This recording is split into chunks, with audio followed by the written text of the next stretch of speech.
وحی کی تین بڑی اقسام ہیں، وحی قلبی، کلام الہی، اور وحی ملکی۔ وحی قلبی اس قسم میں اللہ رب العزت نبی کے دل کو مسخر فرما کر اس میں کوئی بات ڈال دیتا ہے۔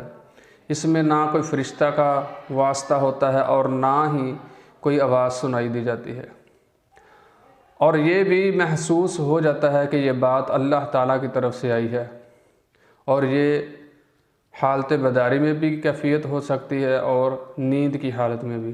حضرت ابراہیم علیہ السلام کو اپنے بیٹے کو ذبح کرنے کی اطلاع اسی طریقے سے دی گئی تھی۔ وحی کی دوسری قسم ہے کلام الہی۔ اس میں اللہ رب العزت اپنے نبی کو اپنی ہم کلامی کا شرف عطا فرماتا ہے، اور اس میں بھی کسی فرشتہ کا کوئی واسطہ نہیں ہوتا، بلکہ ایک آواز سنائی دی جاتی ہے، اور وہ آواز مخلوقات کی آواز سے عجیب و غریب اور بالکل جدا ہوتی ہے، اور اس آواز کو صرف نبی ہی پہچان سکتا ہے، اس کے سرور کو، اس کی کیفیت کو۔ حضرت موسیٰ علیہ السلام کے بارے میں اللہ رب العزت نے فرمایا ہے کہ وَكَلَّمَ اللَّهُ مُوسَىٰ تَكْلِيمًا، اور یہ وحی کی سب سے بڑی قسم ہے۔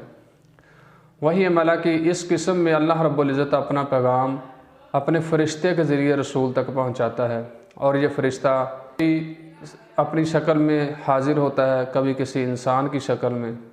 یہ ہیں وحی کی تین بڑی قسمیں۔